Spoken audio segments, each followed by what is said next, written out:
So, hi everybody, my name is Dorra Hmida. I'm professor at Medical Human Genetics at Farhat Hashid University Hospital in South Tunisia and in the Faculty of Medicine of the same city. So today we're dealing with triplet repeat expansion disorders workshop. So thank you for attending this workshop. And through this workshop, I'll try to get you familiarized with triplet repeat expansion disorder genetics and genetics interpretation. So here we go, if you're ready. Okay, so let me first give you the workshop progress.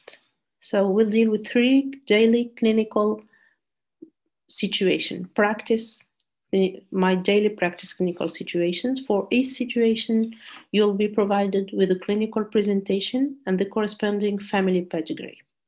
Multiple choice questions and unique choice questions will be asked, and then the correct answer will be provided with, when necessary, a brief explanation.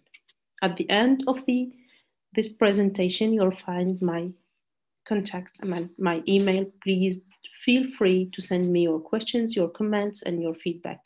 And thank you. So here we go. Our first clinical situation. It is a 23 years old man born from consanguineous parents, presenting with 4 years history of depression, apathy, dysarthria. At examination, you find myotonia. So I invite you, before moving to the next slide, to have a look on the facial dysmorphism.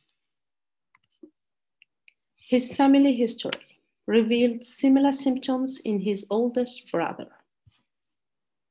I hope you can notice the similarities in the facial dysmorphism and what diagnosis it is. So what is the first listed diagnosis? Is it hypothyroidism, it is myotonic dystrophy, or recessive ataxia?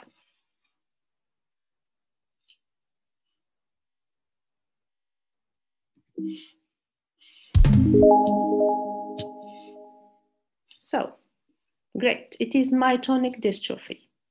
Why not hypothyroidism? Yeah, it could be, but usually when you have a family history of the same symptoms, it is a genetic disorder. Not always, of course. Why not recessive ataxia? Usually, myotonia is not a common symptom in recessive ataxia. So it is myotonic dystrophy. The family pedigree revealed the same clinical presentation among the mother and at least 2 maternal uncles. These are our patients, the 2 brothers, the mother, 2 uncles at least, and there is a 3rd uncle died in a context of heart failure. We don't know exactly what it was. How is this disease inherited? Is it inherited in an autosomal manner? It is sex-linked, it is autosomal recessive, or mitochondrial.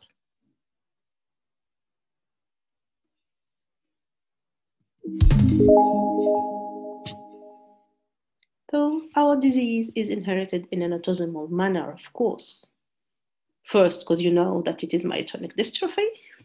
And even if you don't know that it is myotonic dystrophy, 2 affected sons have their mother affected. Usually it indicates an autosomal dominant inheritance. Here, for those 3 brother and sister, the parents were dead, so we don't have the information. But it is autosomal dominant. Myotonic dystrophy is considered to be a single gene mutation, an epigenetic disorder, a disorder that can cause difficulty early in life, or a combination of the answers, as you can see here.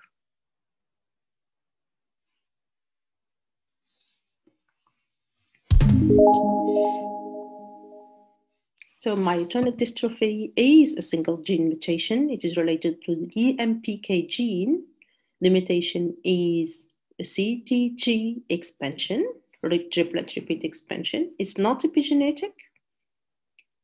The disorder can cause difficulty early in life, and as we already seen during the conference, myotonic dystrophy can lead to congenital hypotonia and congenital death. And of course, both A and C are correct answers. The gene affected in myotonic dystrophy, 1 of course, is present on chromosome Y, chromosome X, an autosome, or chromosome 19.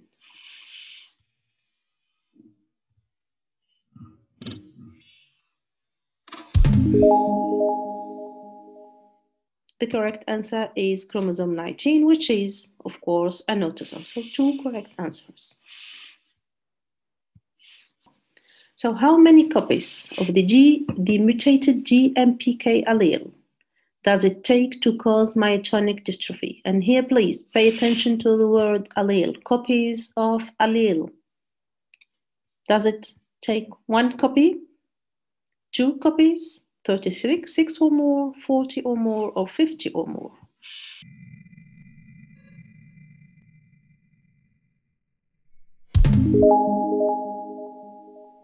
And the answer is 1 copy. You need to have only 1 mutated allele of GMPK gene to cause myotonic dystrophy. The word allele is different from the word repeat. So now, how many copies of the CT3 repeat does it take to cause myotonic dystrophy? Is it 1 CTG, 2 CTGs, 36 CTG, 40 CTG, or 50 CTG?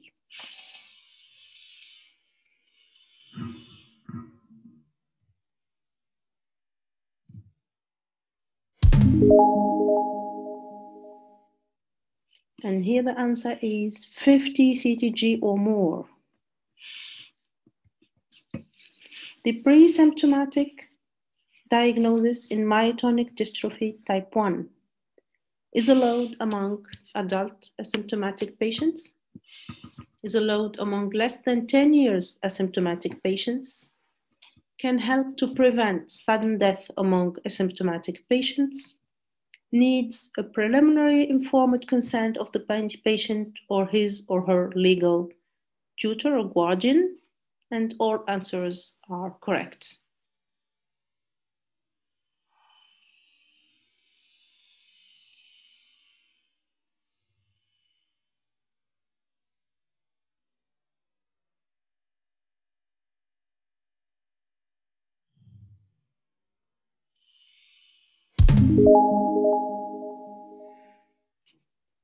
Of course, all answers are correct. The pre-symptomatic diagnosis is allowed among adult asymptomatic patients, is allowed among less than 10 years asymptomatic patient, which is a characteristic of myotonic dystrophy type 1. Why is it allowed? Because when diagnosing DM1 in a young patient, you can prevent sudden death related to cardiac dysfunction. It needs a primary informed consent, of course, of the patient or his or her legal guardian, and all answers are correct. Let's move to our second clinical situation. 3-year boy, born from non-consanguineous parents, presenting with psychomotor delay, retardation, speech delay, seizure, and facial dysmorphia. Let me give you an additional information. There is no microcephaly. His family history revealed, this is our patient, similar symptoms in 3 maternal cousins.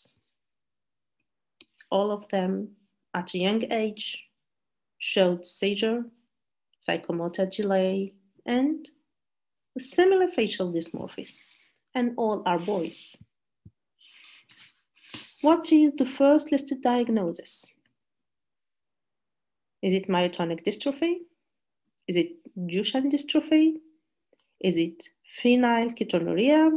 Is it Angelman syndrome or is it Fragile X syndrome?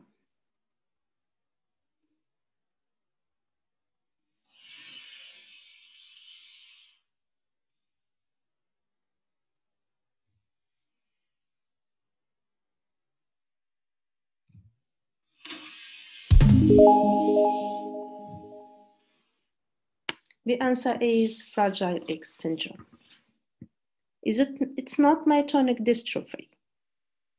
Because the signs at this age are completely different in myotonic dystrophy.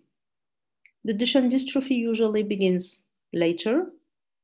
The Angelman syndrome, usually you have seizure, you have psychomotor delay, you have specific and different facial dysmorphism, and you have usually microcephaly. How is this disease inherited? How is Fragile X disease inherited? Is it inherited in an autosomal dominant manner, X-linked recessive, X-linked dominant, autosomal recessive, or Y-linked? It is, of course, X-linked recessive. So Fragile X syndrome is considered to be a single gene disorder, an epigenetic disorder, a disorder that can cause difficulty early in life. There is no correct answer, or a disorder that affects only males.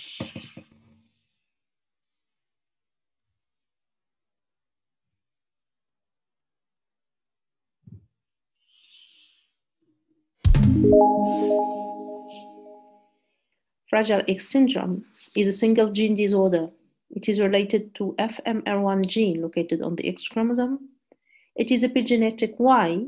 Because the triplet repeat expansion is located in a specific region of the gene where it leads to methylation of the gene and to transcription defects. So no transcription of the gene. It is a disorder that can, as we see in our patients, that can cause difficulty early in life, psychomotor delay, seizure, facial dysmorphism. Does it affect only males? No. And you will see that the Fragile X syndrome can affect also females. The mutation responsible of Fragile X syndrome, is it a CTG repeat, CGG repeat, located in exon 1 of the FMR1 gene, located in 3' UTR untranslated region of the FMR1 gene, or located in the 5' UTR, the 5' untranslated region of the FMR1 gene?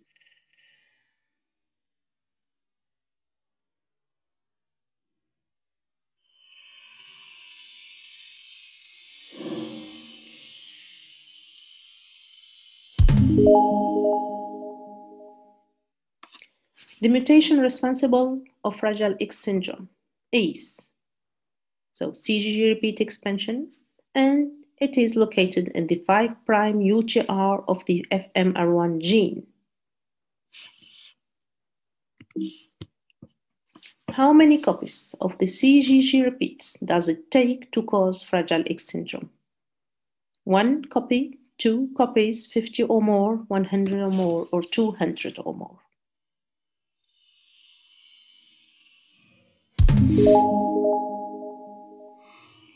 And the correct answer is 200 or more copies. Additional information about our patient. The mothers, the 4 mothers of all affected boys, all Fragile X boys, those 4 mothers are carriers of CGG repeats between 55 copies and 200 copies. We are talking about the mothers. Those 4 mothers can exhibit the same clinical phenotype as their sons, can exhibit learning difficulties, are carriers of a Fragile X mutation, are called pre-mutated, or can exhibit premature ovarian failure, so an early menopause.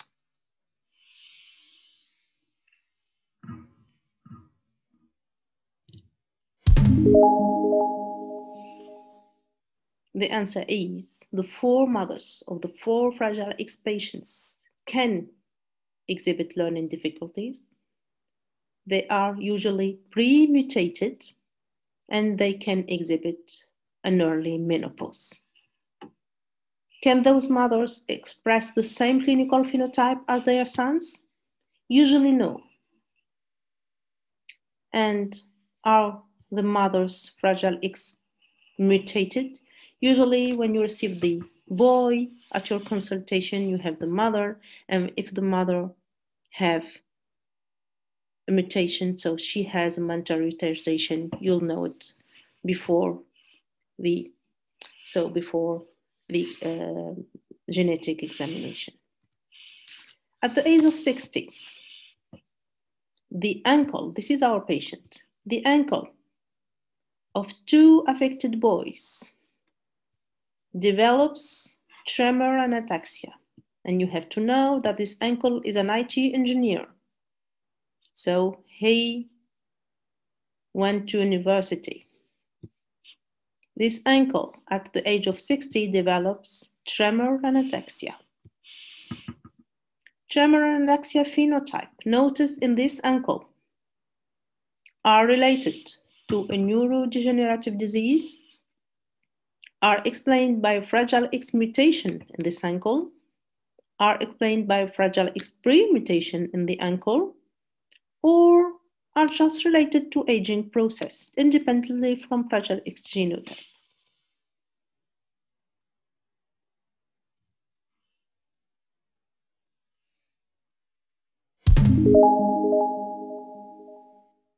The correct answer is tremor and ataxia in the uncle, which is an engineer, is related to a neurodegenerative disease, which is Fragile X, is explained by mutation no, because if the uncle was mutated, usually he will have mental retardation. And we said he went to university and is an engineer. This tremor and ataxia is explained by Fragile X pre-mutation in the ankle. Of course, this is called FX-TAS syndrome, Fragile X tremor ataxia syndrome.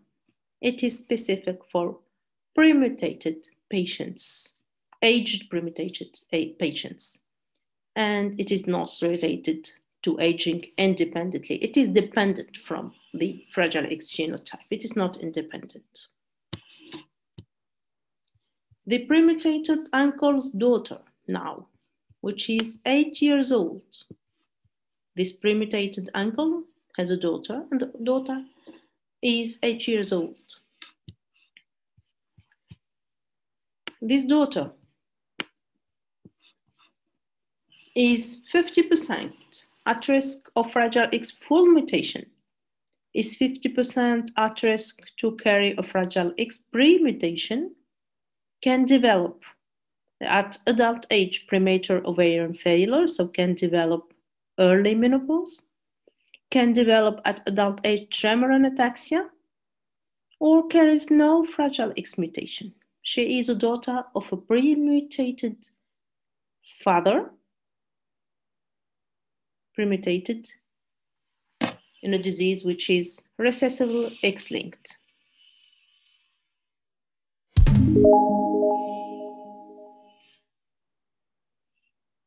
So this daughter can develop premature ovarian failure, can also develop at adult age tremor and ataxia. Is she at risk of full mutation or pre-mutation? Of course, yes, she is at risk of full mutation and she is at risk of pre-mutation, but she is 100% at risk of both and not 50% because she will inherit from her father in all cases, the pre-mutated allele, the pre-mutated X chromosome. So either this pre-mutated X chromosome will expand to a full mutation or stay at the pre-mutation stage. This is another question. And of course, she will carry a mutation or a pre-mutation, so this answer is false. Now let's move to the last clinical situation. 56 years man presenting with 1 year history of involuntary movement of his head and legs and depressed mood. His family history revealed similar symptoms. This is our patients. In his father, dead father, paternal aunt, sister, and his oldest brother, which is dead. The diagnosis of Huntington disease was made and confirmed by genetic analysis. This is not a question, this is a state. Most people with Huntington's disease develop signs and symptoms during what age? 3-5 years, infancy, 30-40 years, or more than 100 years?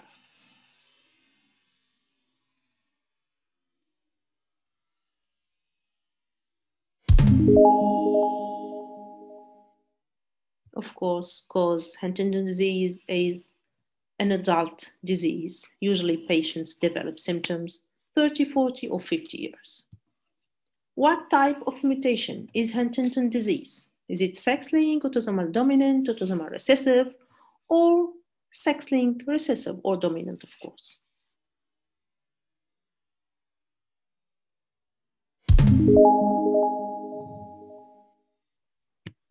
Huntington disease, as you all know, is autosomal dominant disorder. And you can notice this also through the pedigree provided. Is it considered to be a single gene mutation, an inheritable disorder, a disorder that causes difficulty early in life, or a combination of the answers? So Huntington disease is a single gene mutation related to IT15 gene located on chromosome 4. Is it inheritable?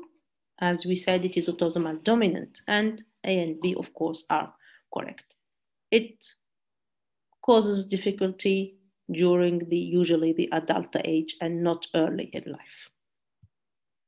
How many copies of the mutated Huntington allele? And then, of course, here again, pay attention to the word allele. Does it take to cause Huntington disease?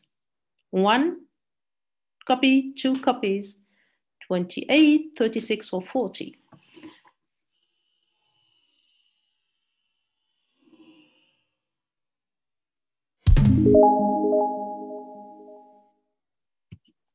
Only 1 copy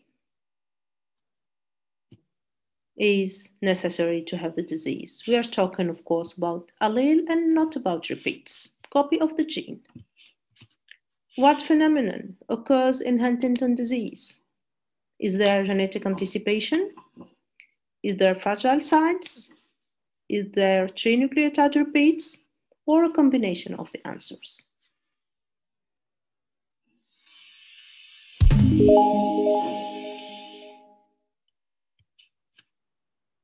So, as all triplet repeat expansion disorders, there is genetic anticipation. What does it mean? It means that through successive generations, the same family, you have expansion of the repeat number, which gets bigger.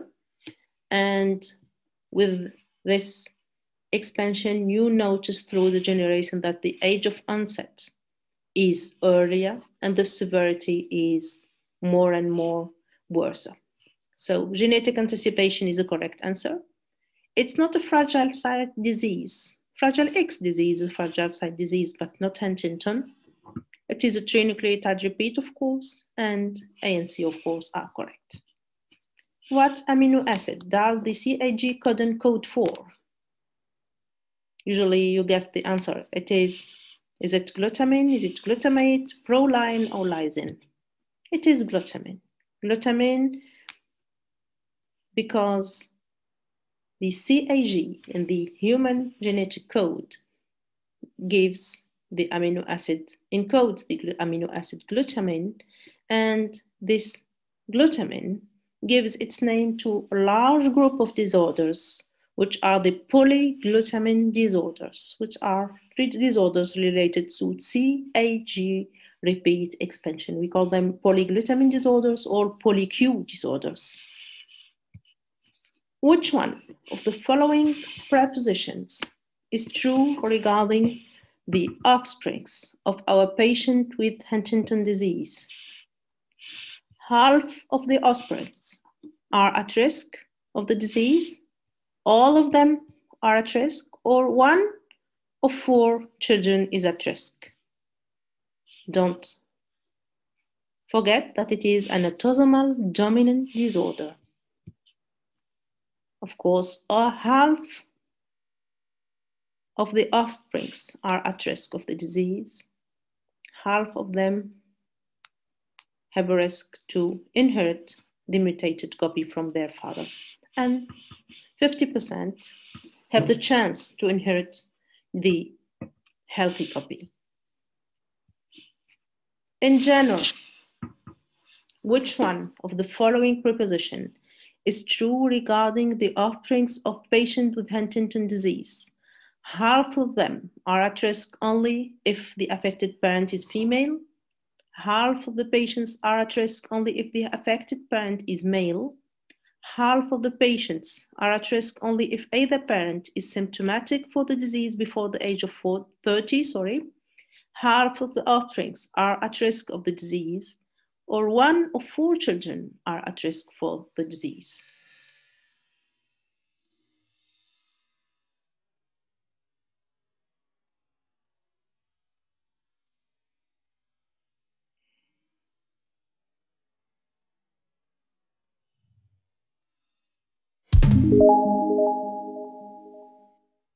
The answer, I think, is obvious.